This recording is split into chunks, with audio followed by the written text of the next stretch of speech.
Bharatiya Janata party का कार्यकर्ता सेना के सिपाही की तरह होता है।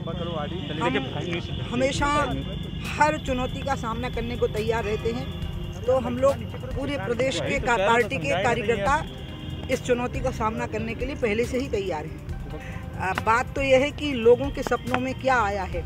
लोगों के सपने में पूरा 5 साल का अखिलेश की सरकार का कार्यकाल भय पैदा कर रहा है। लोगों को उसके सपने आ रहे हैं और लोग एकदम डर रहे हैं कि हे भगवान, ये भयावना सपना फिर हकीकत में ना बदल जाए। इसलिए अब लोग सुखद सपने देख रहे हैं कि फिर से योगी जी की सरकार बनेगी। चुनाव आयोग, अब ये मैटर उनके और चुनाव आयोग के बीच का है, इसलिए मैं चुनाव आयोग की प्रवक्ता नहीं बन पाऊंगी, मैं नहीं बोल पाऊंगी। प्रदेश में जातिवाद इतनी बुरी तरह से भुगता है लोगों ने अखिलेश के और मायावती जी के समय पर। अखिलेश ने जातिवाद किया और जाति में परिवारवाद किया, जातिवाद भी किया, सांप्रदायिकता भी की और जाति में परिवारवाद किया। इसलिए उनकी अपनी की जाति के लोगों की नाराज हो गए। हमारी तरफ से सब हमारे हैं, सभय भूमि गोपाल की है और हरि व्यापक सर्वत्र समाना, सबके अंदर ईश्वर है। अब देखिए, जिन व्यक्ति का आप नाम ले रहे हैं मैं उनको बिल्कुल नहीं जानती, तो वो तो आज का ज़माना ऐसा है ना कि बात बहुत उछल जाती है। मुझे लगता है वो अपनी सफाई दे देंगे या जो होना होगा उसमें एक्शन हो जाएगा। मैं तो इस पर मैं सब में नहीं पढ़ती। उत्तर प्रदेश में ओवैसी की हिंदू मुस्लिम महिला नहीं, महिला महिला होती है।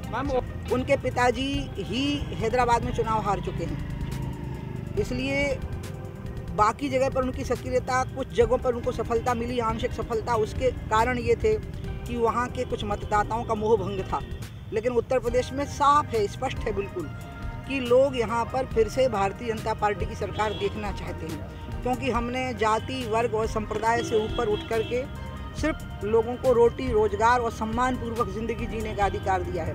अखिलेश ने सबसे बड़ी भूल जो की वो यही की कि उन्होंने जातिवाद किया, जाति में परिवारवाद किया, कानून व्यवस्था पर कभी कंट्रोल नहीं किया, भ्रष्टाचार पे कभी कंट्रोल नहीं किया और इसके कारण लोगों को डरा। पूरे उत्तर प्रदेश की जनता सपने में से भी सो के उठ जाती है कि भैया जग जा जल्दी, नहीं तो धोखे में कहीं सरकार ना आ जाए, जल्दी बीजेपी को वोट डाल के आ जाए, कहीं अखिलेश की सरकार ना आ जाए, इतना डर लग रहा है। तो इसमें बीजेपी के लोग, यहाँ के उत्तर प्रदेश के लोग ओम प्रकाश जी का जवाब देने में सक्षम है ना, मैं इसमें क्यों पढ़ूँ।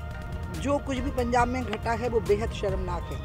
प्रधानमंत्री जी उन राज्यों में भी दौरे में गए हैं जहाँ पर हमारी सरकारें नहीं थी और जिनसे हमारे विकट मतभेद थे, विकट शब्द का प्रयोग करूं, लेकिन वहाँ भी प्रधानमंत्री जी की सुरक्षा में चूक की बात कभी नहीं आई।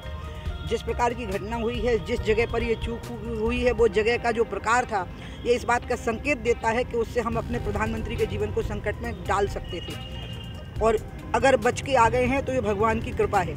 और इसलिए मैं तो ये मानती हूँ कि इसमें से जो भी लोग दोषी हैं उनको संवैधानिक स्तर पर, कॉन्स्टिट्यूशनली और लीगली जो भी पनिशमेंट हो वो जल्दी से जल्दी देनी चाहिए।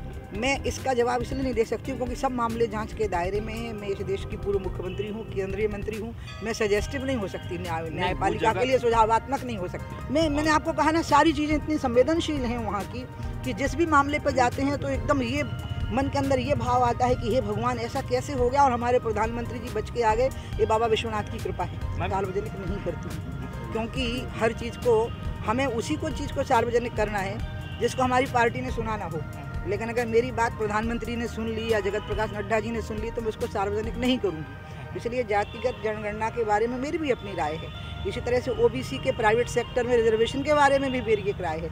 इसी प्रकार से सवर्ण वर्गों को भी 10% आरक्षण देने के बारे में भी मेरी एक राय है। इसी प्रकार से महिला आरक्षण में 33% ओबीसी महिलाओं को आरक्षण देने के बारे में भी मेरी एक राय है। लेकिन मैं ये राय सार्वजनिक नहीं करती हूँ क्योंकि मैं अपनी पार्टी से डिस्कस कर सकती हूँ।